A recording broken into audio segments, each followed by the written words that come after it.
Hi guys, this is Vidas. And Ausra. Let's start episode 132 of Ask Vidas and Ausra podcast. This question was sent by David and he writes, "Thank you so much for producing the sight reading course and for having a Cyber Monday sale on your course. I waited a year to get this discount so that I could afford the Total Organist course. I feel like this is such a basic question, but on week 1, day 2 of the sight reading course, how does one subdivide counting out loud beyond the 8th note in 2-2 time signature? It would be the same as 32nd not in 4-4 time signature, which I have never learned to count aloud. I have thus far used the 1E and 2E and method to count out loud, but that really only works as far as 16 notes in common time or 8 notes in 2-2. How does one vocally subdivide farther than that? If you have already answered this elsewhere, I would be happy to be pointed in that direction. I don't want to ask you to repeat yourself if you have already addressed it." I don't think we have talked about it. Yes, Ausra? Well, we talked maybe a little bit about subdivision, but not as concrete, as, for example, how to count 32nd notes. So we might give some tips. First of all, we want to say that this course, sight reading master course, is based on Bach's Art of Fugue. Yes. And in this particular case, the contrapunctus from the Art of Fugue, it might be too fast if you count in alla breve time, 2-2 time, right? So, do you think that David and others who are taking this course need to play in 2-2 time right away? Well, not necessarily. You can, do twice as slow as it's written, and it would be still okay. So 4-4? Yes, I would suggest that we would do this in 4-4, at least for starters. Because Bach wrote a lot of fugues this way in his cycle, that there are only 2 or even 1 beat per measure, right? Yes. 1 and 3. Yes, 2 beats in 2-2 time. And when you practice slowly, you need to have more, 4, for example. And what I noticed about Bach music and other Baroque composers, that 32nd notes often appear in slow movement pieces, like, slow movements of trio sonata or other sonatas. In chorale preludes, we have a really slow tempo and, let's say, ornamented cantus firmus. That's how he uses most of the time in the 32nd note.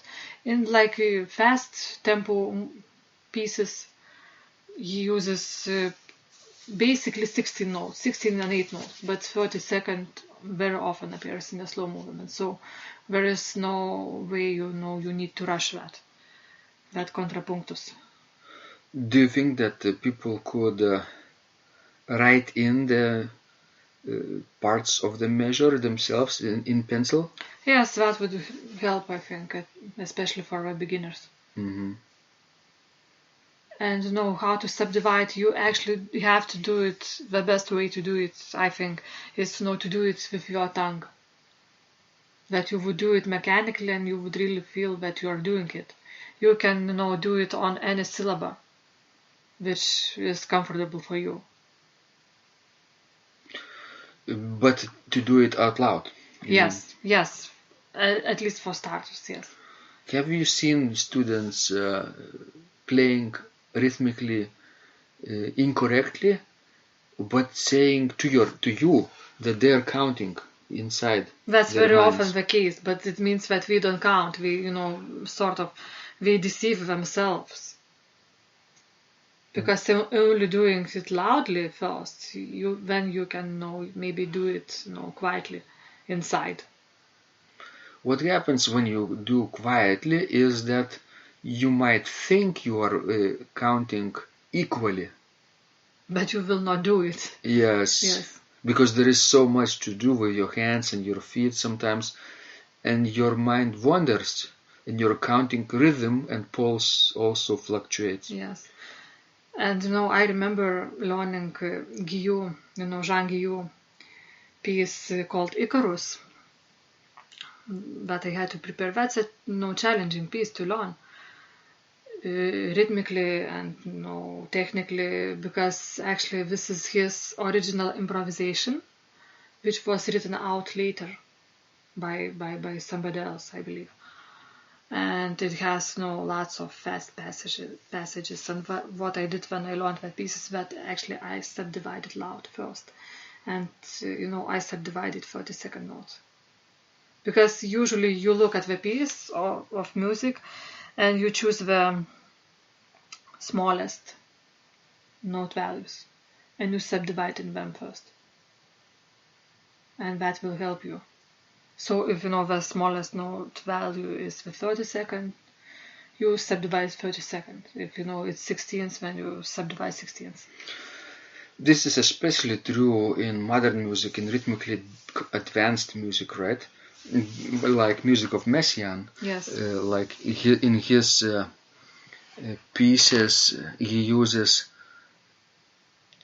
I think, additive rhythmic value technique. When he adds a little bit with each figure. For example, you might have a normal 4/4 measure, but with added 32nd note. Yes. Or plus 1/16, and this is additive. So you need to count, keep counting based on that lowest or smallest note value, 32nd or 16th. Yes, and especially when you are learning the text. Maybe when after a while, when you will know the music very well, you can stop doing that in that particular piece, but for starters you definitely have to do it. So the same as David says in his contrapunctus from the Art of Fugue, we recommend subdividing and playing with 4 beats, not 2 beats per measure. Yes. What would happen if he played right away in 2/2 time, counting just 2 beats? Well, probably he would not be rhythmically correct on those. Not precise. Yes, not precise. And precision, rhythmical precision is very important, especially while playing organ. Do you think that people can play not precisely and think that they're playing pretty well? That's often the case, I think. They don't even notice how sloppy their rhythm is. Yes. And rhythm is so important because, we all have heartbeat. So sort of each person, even who does not have a musical pitch, still has that sense of a rhythm. And let's say if something will happen during your performance, if you will keep the steady rhythm, it's possible that some people even will not notice, that you made a mistake and let's say hit the wrong note of a wrong chord. But if your rhythm goes out of a way, then everybody will notice it. How interesting. Are you saying that rhythm is more important than melody? Well, yes, in some cases I believe it's more important. Why? Well, no, because everybody can count. Everybody can count. Do you think that dogs can count too? I don't know.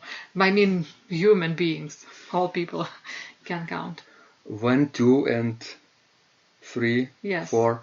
But the melody is sometimes complex, and they don't necessarily grasp the fluctuations in melody or mistakes in melody. Yes. You're saying that rhythm is always noticeable. Yes, that's what I'm saying.